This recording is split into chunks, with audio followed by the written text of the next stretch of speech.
Hello everyone. आज की class में दोस्तों हम गति यानी मोशन को डिस्कस करने वाले हैं। पिछली क्लास में दोस्तों हमने मापन एवं मात्रक जो हमारी बेसिक क्लास थी फिजिक्स की वहां से स्टार्ट किया था। तो जिस भी दोस्त ने पिछली क्लास नहीं देखी हो, डिस्क्रिप्शन में लिंक दिया हुआ है दोस्तों, वहां से हमारी पिछली क्लास को जरूर देख लीजिएगा। दोस्तों शुरू करते हैं हम आज की क्लास। सबसे पहले बात करेंगे दोस्तों हम गति की परिभाषा की। कोई भी वस्तु होगी दोस्तों या कण या पिंड, ये क्या होते हैं दोस्तों, समय के साथ अगर अपनी स्थिति में परिवर्तन करते हैं तो वही उनकी गति कहलाती है। यानी समय के साथ स्थिति में परिवर्तन होता है वही उनकी गति कहलाती है।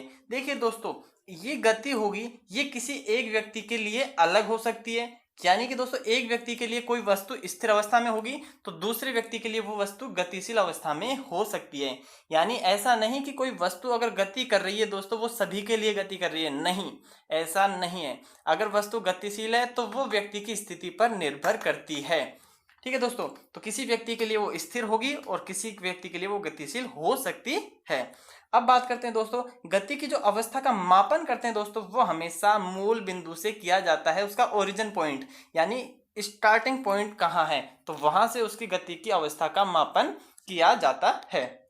दोस्तों गति के प्रकारों की बात करते हैं तो सबसे पहला जो प्रकार आता है वो है सरल रेखीय गति, जो हम दैनिक जीवन में लगातार देखते रहते हैं। वाहनों की जो गति होती है दोस्तों, रोड पर सीधे चलते रहते हैं, ये वाहनों की गति सरल रेखीय गति का ही एक उदाहरण है। दूसरी बात करें दोस्तों, वो आती है वृत्ताकार वृत्तुल गति। इसमें क्या होगा दोस्तों, एक वस्तु होगी वो निश्चित वृत्ताकार पथ में लगातार गति करती रहती है। जैसे हम देखें दोस्तों, घड़ी की सुई क्या होगी दोस्तों, बिल्कुल लगातार वृत्ताकार पथ में गति करती रहती है। तो ये वृत्ताकार पथ में गति होती है दोस्तों, जिसे हम वृत्ताकार या वृत्तुल गति के नाम से जानते हैं। दोस्तों तीसरी जो गति आती है वो है दोलनी गति, और इसका जो एग्जाम्पल है दोस्तों वो पेंडुलम आप समझ सकते हो। यानी कि इसमें क्या होगा दोस्तों, जैसे पेंडुलम क्या होगा, एक निश्चित अवस्था तक जाता है दोस्तों और फिर उसके बाद वापस से उसी अवस्था में इस प्रकार से आ जाता है। तो ये क्या होता है, अपनी अवस्था के सापेक्ष स्वतंत्र अवस्था से लटका हुआ रहता है दोस्तों, और ये गति करता रहता है इस प्रकार से। तो ये जो गति होगी दोस्तों ये दोलनी गति कहलाती है। अब बात करते हैं दोस्तों चाल। देखिए दोस्तों, एक निश्चित समय अंतराल में किसी वस्तु द्वारा तय की गई दूरी को ही हम चाल कहते हैं। यानी कि दोस्तों एक निश्चित टाइम इंटरवल लिया जाएगा, समय अंतराल, उसमें वस्तु कितनी दूरी तय कर रही है, दूरी की बात कर रहे हैं दोस्तों, कितनी दूरी तय करेगी किसी समय अंतराल में, वही उसकी चाल कहलाएगी। ठीक है दोस्तों, अब एकांक समय की बात करें दोस्तों, तो एकांक समय का मतलब हो गया, समय की इकाई हमने ले ली एक, तो उस दौरान दोस्तों वस्तु द्वारा तय की गई दूरी क्या होगी, उसके लिए हम एक छोटा सा फॉर्मूला निकाल रहे हैं, b बराबर s/t। ठीक है दोस्तों, तो यहां से हम कैलकुलेट कर सकते हैं आसानी से। अब बात करते हैं दोस्तों विस्थापन की। देखिए दोस्तों, विस्थापन क्या होता है, विस्थापन और दूरी ये दोनों टर्म्स हम यहां समझने की कोशिश करेंगे दोस्तों। प्रारंभिक बिंदु से अंतिम बिंदु के मध्य जो सरल रेखीय दूरी होती है दोस्तों उसे ही हम विस्थापन कहते हैं। दोस्तों दूरी आपको समझ में आ गई होगी। अब हम बात कर रहे हैं विस्थापन की। विस्थापन क्या है दोस्तों, जैसे एग्जाम्पल के तौर पर मानते हैं दोस्तों, कोई वस्तु ए बिंदु पर है यहाँ और उसने चलना स्टार्ट किया, वो पहले बी पर गई होगी, उसके बाद वो सी पॉइंट पर पहुंच गई। अब दोस्तों इस दौरान उसने दूरी टोटल कितनी तय करी, 4 + 3 यानी कि 7 सेंटीमीटर उसने दूरी तय करी। ठीक है दोस्तों, 7 सेंटीमीटर उसने दूरी तय करी। लेकिन विस्थापन की बात करें दोस्तों, उसकी प्रारंभिक स्थिति ए थी और अंतिम स्थिति सी है। यहाँ की जो सीधी दूरी है दोस्तों, बिल्कुल सीधी दूरी, वो कितनी है, 5। ठीक है दोस्तों, तो ये जो दूरी होगी दोस्तों ये ही विस्थापन कहलाएगी। ठीक है दोस्तों, तो विस्थापन आपको समझ में आ गया होगा। दूरी, सीधी सीधी दूरी जो चली है उसने, और विस्थापन दोस्तों दोनों प्रारंभिक और अंतिम अवस्था के बीच में जो सीधी दूरी होगी उसे हम विस्थापन कहेंगे।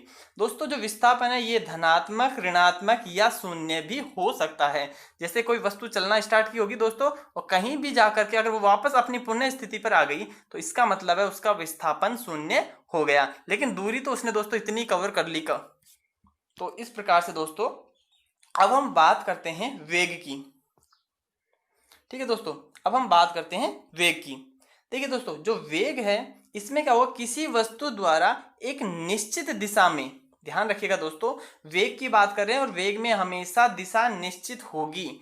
तो निश्चित दिशा में एकांक समय में, क्योंकि दोस्तों हमने जब पढ़ा था पिछली क्लास में तो वहां आपको बताया था वेग एक सदिश राशि है, तो यहाँ दिशा की बात तो बिल्कुल होगी होगी।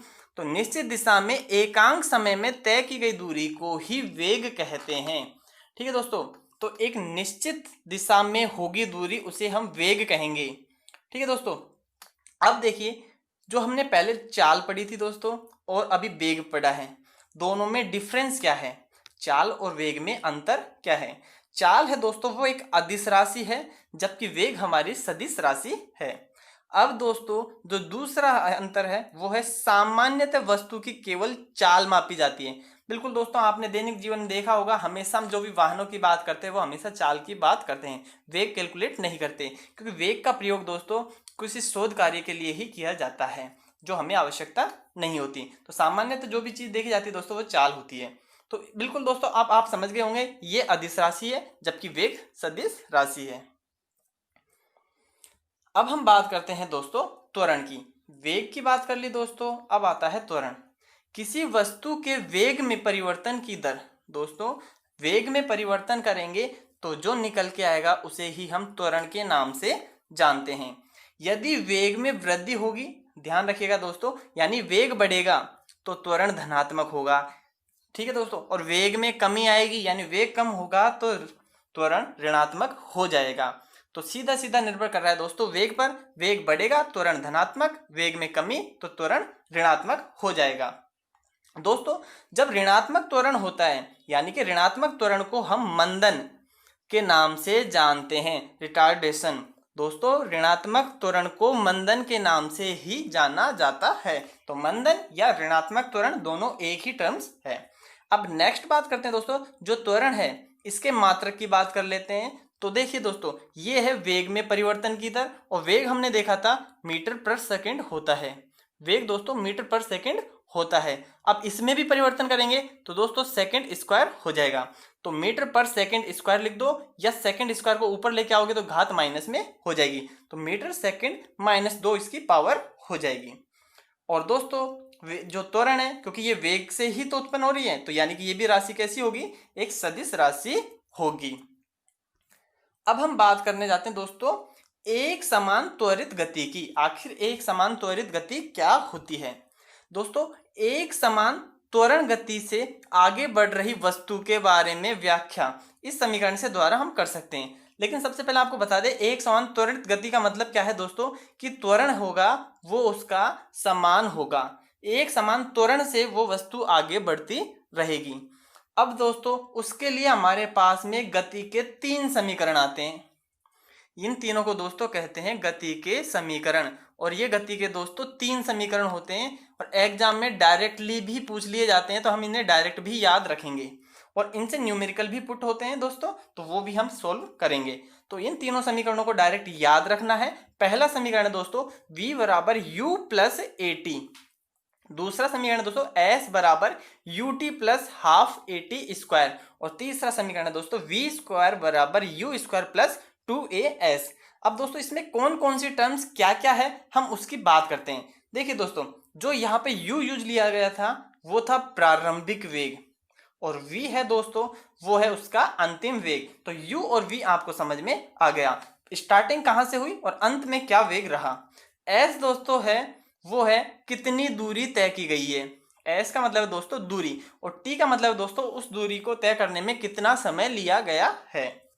और जो a था दोस्तों वो है यहाँ त्वरण। तो इस प्रकार से जो भी टर्म्स थी दोस्तों आप इन्हें याद रखिएगा, क्योंकि न्यूमेरिकल करने में हमें इनसे आसानी होगी।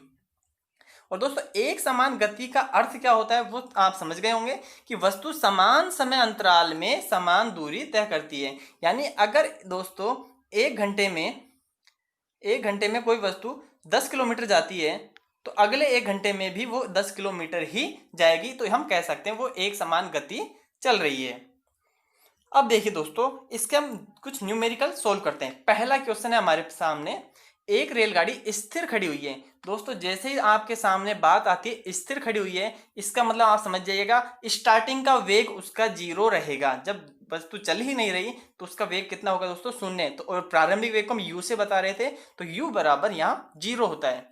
रेलगाड़ी चलना प्रारंभ करती है और 10 मिनट बाद, तो दोस्तों यहाँ समय की बात आ गई, टी बराबर 10 मिनट हो गया। लेकिन हमेशा जब कैलकुलेशन करते हैं दोस्तों हम, तो सेकंड में बात करते हैं, तो इसको सेकंड में कन्वर्ट कर लेंगे। तो 10 मिनट को दोस्तों 60 से गुणा करेंगे तो 600 सेकंड आ गई।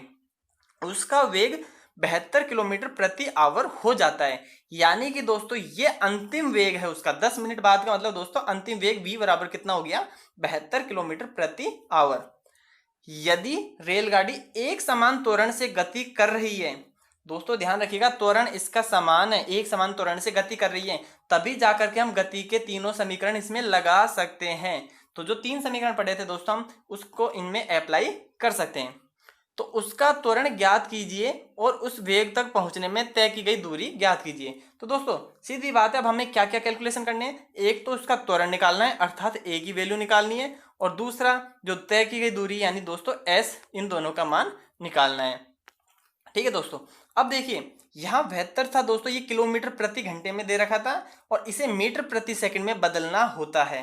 तो जब कभी भी दोस्तों हमें किसी भी वेग को किलोमीटर प्रति घंटे से अगर मीटर प्रति सेकंड में बदलना हो दोस्तों, किलोमीटर से मीटर प्रति सेकंड में बदलना हो, किलोमीटर प्रति आवर है दोस्तों, तो इससे क्या करेंगे हम 5/18 से उसको गुणा कर देंगे, उस मान को 5/18 से गुणा कर देंगे तो किलोमीटर से मीटर प्रति सेकंड में कन्वर्ट हो जाएगा। और अगर दोस्तों इसका उल्टा करना हो, मीटर से अगर हमें किलोमीटर पे जाना हो तो हम उसको 18/5 से गुणा कर देंगे। तो दोस्तों इसे याद रखिएगा आप, अभी हमारे पास किलोमीटर आवर है, इसे हम मीटर प्रति सेकंड में कन्वर्ट करेंगे, 5/18 से गुणा कर देंगे और 18 से गुणा ये कट जाएगा दोस्तों, और 5 × 4 20 मीटर प्रति सेकंड आ जाएगा। तो ये आ गया दोस्तों हमारे पास में वेग। 72 दे रखा था, इसे हमने मीटर प्रति सेकंड में निकाला तो 20 मीटर प्रति सेकंड हो गया। अब हमें दोस्तों यहाँ पहले ए की वैल्यू निकालनी है और फिर एस की वैल्यू निकालनी है। तो देखिए दोस्तों, अब हम तीनों समीकरण में से जो भी समीकरण चाहो उसे यूज कर लो और जहां से भी आसानी से मान निकल सके हम वहां से निकाल लेंगे। पहला समीकरण हमने पढ़ा था दोस्तों v बराबर u प्लस AT। यहां से देखोगे जो v था ये 20 निकाल लिया हमने, प्रारंभिक वेग ये 0 है दोस्तों, a का मान हमें निकालना है और t दोस्तों 600 सेकंड हमने निकाल लिया था। तो यहां से a का मान आप आसानी से निकाल सकते हो, 1/30 आ गया। और ये त्वरण है दोस्तों, त्वरण की इकाई क्या थी, मीटर पर सेकंड स्क्वायर, जिसे हमने इस प्रकार से लिख दिया। अब दोस्तों दूसरा हमें मान निकालना है एस का।